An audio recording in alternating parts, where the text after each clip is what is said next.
How's everybody today? The bell ringers of the world, here you are. So when I say Omaha Blue 21, everybody will shift positions, right? Well, thank you so much for having us today. I so appreciate it. I'm going to move around a little bit, so just so you know, if you don't, I can't stand still for long because I get excited about what we're going to talk about. I overshot up here, and because I wasn't paying attention. Actually, I was putting makeup on, of course, in the car. And you know, I was thinking about on the way here, and I know getting here on a Friday, it's cold, and I so appreciate everybody coming out to listen to CASA. And I want you to pause a little minute and think about if you woke up in a garage this morning, or if you went to bed hiding because your mother's addicted boyfriend was high and that there was an opportunity for him to take advantage of you or your brother. And so I'm going to start with a little shock and awe to get your attention, but I'm hoping that we'll be able to turn our conversation today together to a little bit more awareness of what CASA does in and around Franklin County. And I very much appreciate you having us here today. And I'll make a deal with you. You seem to be football fans, just a little. You got 2 trips flying around here, so I'm coming to the Christmas party too, by the way. I'll make a deal with you that if from this meeting we get at least one guardian ad litem volunteer that either signs up for our January training class or another training class that's coming in April, that I will come back on invitation from Amy, and I will bring with me 2 Ohio State greats, 1 Calvin Murray, and 1 Jimmy Bell. Wow. So if you do that for me, I will do that for you. And we'll run plays, they can show us Omaha Blue 21. So thank you so much for having us today.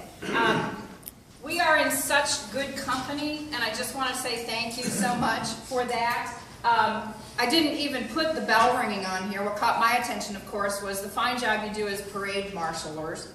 But the other thing that I wanted to say is that Rotarians already know about kids and how to help their communities. They already know how to do good works. You're already a historical source of not just inspiration in your communities, and we thank you for that. So we know we're in good company today. We're very pleased that you invited us to be here, and we wanted to bring CASA to your awareness. Dublin's already helping us. The 2 zip codes that we draw from in Dublin, there's more, but the ones that we're drawing from Dublin, you already supply to CASA about 8% of the volunteers that we get. And we're here asking for more to join us because we think we have a compelling value proposition in addition to helping kids and helping parents and helping a system that is overburdened. And we'll spend a little time talking about that. We already have a new class. We just graduated and swore in our largest class of 38 people that became guardian ad litems. And they have Rotarians in them, and they also have Dublin residents. So I just wanted to say thank you in advance for what you are doing for us, and hope that maybe more of you would like to help us pass the word. If you're interested in becoming engaged and involved, sure love to hang around and talk with you afterwards. So thank you so much. Today we represent the court-appointed special advocates of Franklin County. And our mission is to provide a powerful and a consistent voice, sometimes the only voice, in court for innocent child victims of neglect and abuse. Now, when a child goes into protective custody, the judge, when it comes in front of a judge, the judge can choose from 2 lists because state law says that that child must have their own particular guardian. And so the judge can choose from a private attorney list or a list from CASA. And we'll talk a little bit about what the role is of CASA. We recruit, train, and certify community volunteers to stand up in court and recommend to judges what should happen to kids when they're in foster care because a complaint has been filed against their parents for neglect and abuse. We're an independent nonprofit. Anybody ever heard of CASA before? Love it, love it. It's growing, and thank you. But if you're a marketer out in the world, of course we've done ourselves a disservice by putting in our name of Franklin County in our own branding when we're not a government agency. And so that's the other thing we're trying to do, is spread the word to let you know we're an independent nonprofit, and we train community volunteers to be a part of a CASA team, which includes a CASA attorney and a CASA case manager, to go to court and to do special things that we do in the CASA model to take care and protect those children while they're in foster care. The math is scary for our area, and I didn't even put Delaware County in here. There is a CASA operation in Delaware County as well. So we are throughout the state, we're throughout national, etc. More than 30,000 children were served by Franklin County Children's Services in 2013. That's a huge number. The levy just passed. Everybody recognizes these children need help. Almost 11,600 neglect and abuse cases a year. From that, about 3,300 complaints are filed, and 3,300 of those cases make their way to the juvenile court system. And the people who are in those cases are kids, and the complaints have been filed against their parents or another relative or whoever their adult in charge is. Those cases then, of those, CASA serves about 800 children. That's the good news. The bad news? CASA can only serve about 23% of the total.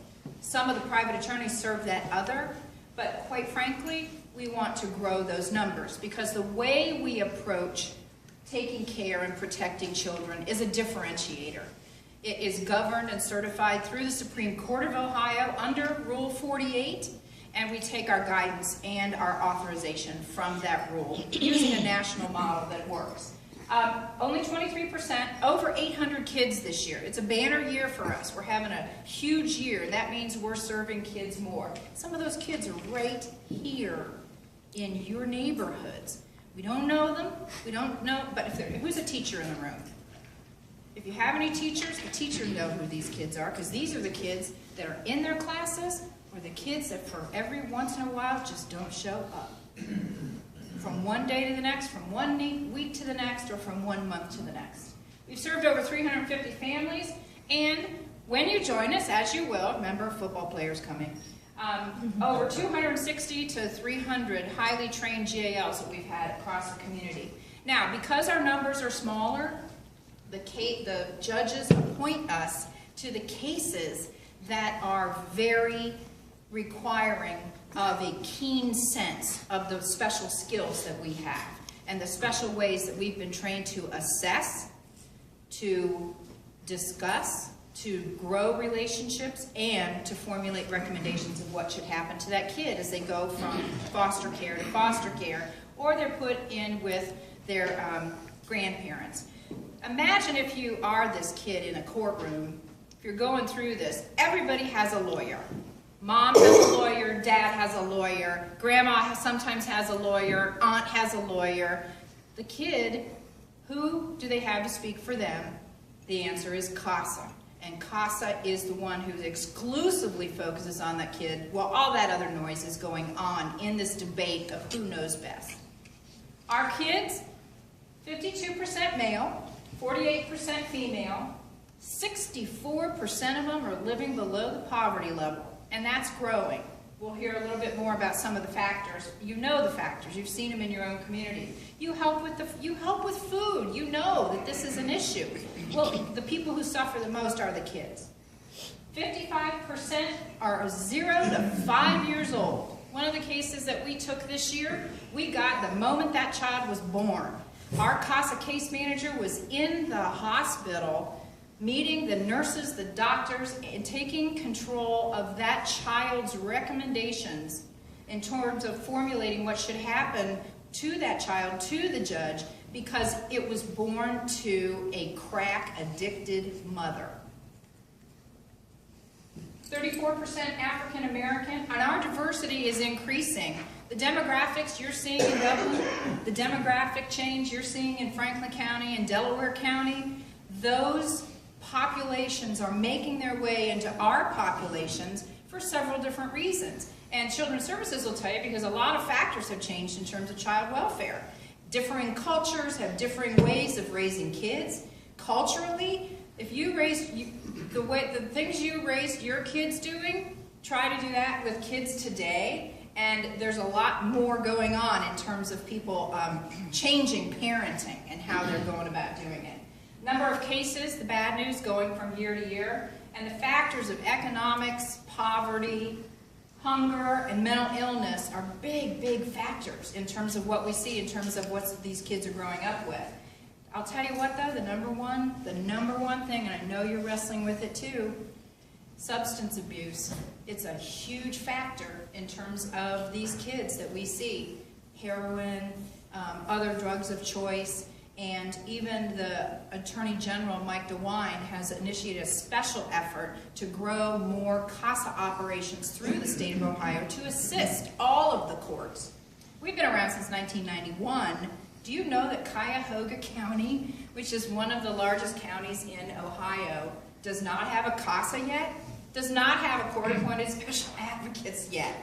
Now, Summit County's been around for a while, Hamilton County's been around for a while, and we've been around for a very long time. Why? You should be very proud. We have a very enlightened judicial organization that's guiding us through this. Marian Wright Edelman, who is the head of the Child Defense Fund, one of the things that she said was, she said it extremely broadly and politely. Investing in our children is not a luxury. It's not a choice. It's a necessity. If the foundation of your house is crumbling, you don't say you can't afford to fix it while you're building huge fences to protect it. Now, someone more locally in this theme of if we don't stand up for children, we don't stand for much. Someone more locally who some of you may know, has anyone worked with Yvette McGee Brown in the past before? She's a powerhouse, and she is a former CASA speaker for our annual breakfast, and I've included that. Michael can get you to the website if you want to get stirred up about CASA. She puts it a little bit more succinctly, and she's a former judge, so she has seen this in family and domestic. She'll put it this way: these children are part of us, and the 9-year-old we ignore today, the one who didn't have a CASA, who didn't have a guardian ad litem, will be the 15-year-old with a 9mm in your back tomorrow. We can instill the hope in them if they just have someone to believe.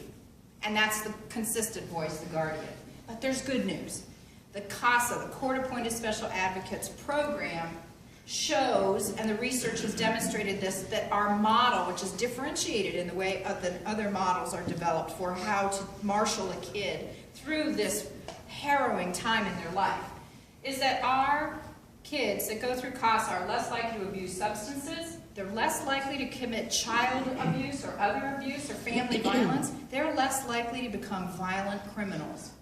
And they're less likely to suffer from mental illness, repeat a grade, and be incarcerated. Now, in order to get those results, our guardian ad litems and the volunteer experience that we ask you to join us, help with in CASA is a little different. It's a little bit more intense, as you can guess. And so, as a result, the skills that we develop in you are the same kind of skills that if you're a company, you would promote for. You would want somebody to have the skills of compassion. You would want somebody to be trained in observation, and to be trained in communication, and to be trained in terms of working with people and making recommendations. And how many volunteer opportunities do you know of in and around Franklin County where you stand up and tell a judge who listens to you what to do and what should happen to this child as they go through this process? We run you through a training. There's a continuing education requirement that's a part of it. And we do ask you to commit to a 2-year case plan, because most of the cases run about 18 months to 2 years or so. And you stand up and you are designated as an officer of the court by the Supreme Court of Ohio. You get sworn in and you have special standing. So what you say matters. And as long as you stay a CASA volunteer, that credential stays on your resume as well. We leverage our long-term community investment. Sometimes government, and everybody, even in social services will tell you, sometimes government doesn't do things best. And so what we have coming to the forefront to take care of these kids are professionals. We have ex-cops, we have ex-teachers, we have ex-nurses, we have men, we have women. We have longtime residents, we have people who speak English, we have people who don't speak English. One CASA staff member can support 30 volunteers, which in turn supports up to 75 kids. Rotary gets that. You're all about leveraging resources. I looked at the stuff you're doing. I looked at where your money goes. You watch it, you track it, and you grow it. And that influence is unbelievable. We have a few things that we'll talk to you a little bit about in terms of what the training includes. When you have more information about it, you're very welcome to go online. Our training classes for 2015 are signing up now, and you can fill out an application at our website, www.casacolumbus.org. You're trained in a range of factors, and some of the things Rotarians already get trained in anyways in terms of what's going on in the community. So you stay abreast of what's going on in topics related to CASA. I'm hoping we're able to work together in ways that maybe that I don't even think of, but when you have opportunities and you think of CASA, and there's opportunity to bring us in on either events or special projects, or if you have interns that you want to have flow through us, if you recommend us to people, you know, small businesses, and you want your employees to get involved in a real community point of view and to do a special contribution, we'd appreciate working with you, and so we appreciate just being here today. So thank you for that. So as we go forward, I'm hoping that we'll be able to work together. And I've included some brochures and some information on your tables of how to get more engaged and involved with CASA. But I'd like to encourage you to help us be the change, not just in Dublin and in Franklin County, but across Ohio. And we have one of the largest service rates in the state in terms of serving the kids of our area. And we look forward to working with you. We've got some contact information. We're down in the courts building. The judges think extremely highly of us. They rely on what we say. 80 to 90% of the time, they go with what the CASA recommends among all that noise in the courtroom. And these are the people to contact. Kathy Kerr, who's our executive director, couldn't be here today because she has some dental things going on. But she sent me in her stead. And I sure appreciate that you have us coming.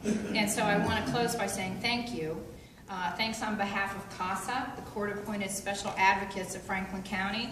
Thanks on behalf of us. Congratulations to the future bell ringers who are now well-trained. Imagine your skills as a bell ringer if you had CASA training. Wow! Because then you know that you'd be able to stand up to a judge with a bell and you'd be ringing it for the neglected and abused children of Franklin County. And so with that, I'm going to close and say thank you. I appreciate the warmth in your heart and the warmth of your welcome. So thank you very much. Any questions?